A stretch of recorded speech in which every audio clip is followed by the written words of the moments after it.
تینوں کلمات ان تینوں پیاروں کی یادیں ہیں۔ اللہ اکبر لا الہ الا اللہ واللہ اکبر اللہ اکبر وللہ الحمد، جو آج ہم تکبیرات تشریق کے طور پر یہ پڑھتے ہیں، اور جب یہ دن آتے ہیں تو سارے مل کر انہی کی وہ تسبیح اور وہ کلمات وہ پڑھ رہے ہوتے ہیں۔ یہ نیت رکھا کرو کہ جب یہ پڑھو تو توجہ اس طرف جائے کہ ابراہیم علیہ السلام ذبح کر رہے تھے، جبریل مینڈا لے کر آ رہے تھے، اور پھر اسماعیل علیہ السلام نے دیکھا، اور جب یہ کامیاب ہو گئے کہ مینڈا ذبح ہوا ہے اور یہ اس قربانی میں بھی کامیاب ہو گئے، تو انہوں نے بھی چند یہ کلمات کہے، یہ ہمارے لیے تسبیح کو بنا دیا ہے۔ تو یہ اسی تصور سے پڑھیں، مل کر پڑھیں، اللہ اکبر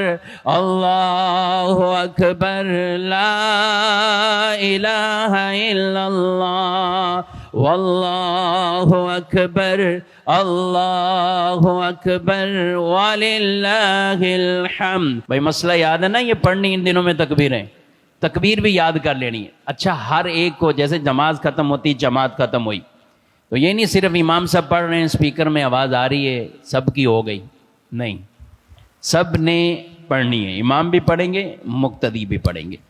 جماعت ہوئی ختم ہوئی، اب آپ نے ان تکبیروں کو ایک بار پڑھنا اتنی آواز سے کہ آپ کے کان سن لیں، یہ واجب ہے۔ ایک بار پڑھیں گے واجب، 3 مرتبہ پڑھ لیتے ہیں، یہ افضل ہے، ثواب کا کام۔ اور پڑھنی کب سے؟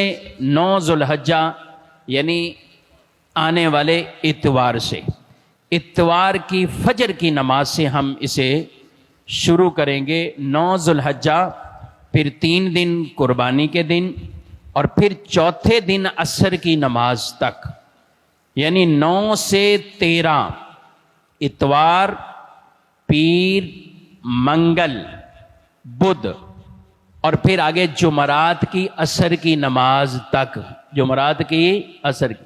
یہ 2024 کے ذو الحجہ کا بتا رہا ہوں، پتہ چلے میرا کلپ کہیں نیٹ پہ موجود ہو، بولے مفتی صاحب نے یہ دن گن کے بتائے تھے، تو یہ اس سال کے بتا رہا ہوں کہ یہ 5 دن یعنی 9 سے لے کر 13 ذو الحج، 9 کی فجر سے شروع کرنی ہے، اور 13 ذو الحجہ کی عصر کی نماز تک یہ تکبیرات، ہر نماز کے بعد ہم نے ان تکبیرات کو پڑھنا ہے۔ یہ تکبیرات تشریق کہلاتی ہیں۔ جو افراد رکعتیں جن کی رہ جائیں تو وہ جب اپنا سلام پھیریں گے تو اس وقت ان تکبیروں کو وہ پڑھیں۔ جب ان کا کوشش کریں ان دنوں میں تو ساری نمازیں جماعت سے ہی بالخصوص پڑھیں، اور ساتھ مل کر ہی تکبیرات ہی ہوں، اور اللہ سے دعا مانگیں کہ جب ان دنوں میں توفیق بخشی ہے تو میں ہمیشہ ہی جماعت کے ساتھ نماز پڑھتا رہوں۔ البتہ اگر کہیں جماعت کبھی رہ بھی جائے تو آپ اپنے طور پر، جب جماعت رہ جائے گی، آپ اکیلے بھی نماز پڑھ رہے ہیں تو ان تکبیرات کو آپ اس وقت پڑھ لیجئے۔ لیکن جو وجوب کے اور زیادہ تاکید والے احکامات ہیں وہ جماعت کے ساتھ، آپ اکیلے بھی پڑھ رہے ہیں تو آپ ان تکبیرات کو کہہ لینا چاہیے، ان تکبیرات کو پڑھ لینا چاہیے۔ عورتوں پر واجب نہیں ہے یہ تکبیرات، چونکہ وہ گھروں پر نماز پڑھتی ہیں اپنے اس انداز سے، تو عورتوں پہ واجب نہیں ہے۔ البتہ اگر وہ بھی پڑھتی ہیں تو کوئی گناہ کا کام بھی نہیں، اچھا ہے، تسبیحات پڑھ رہی ہیں، ثواب ملے گا ان کو بھی انشاءاللہ۔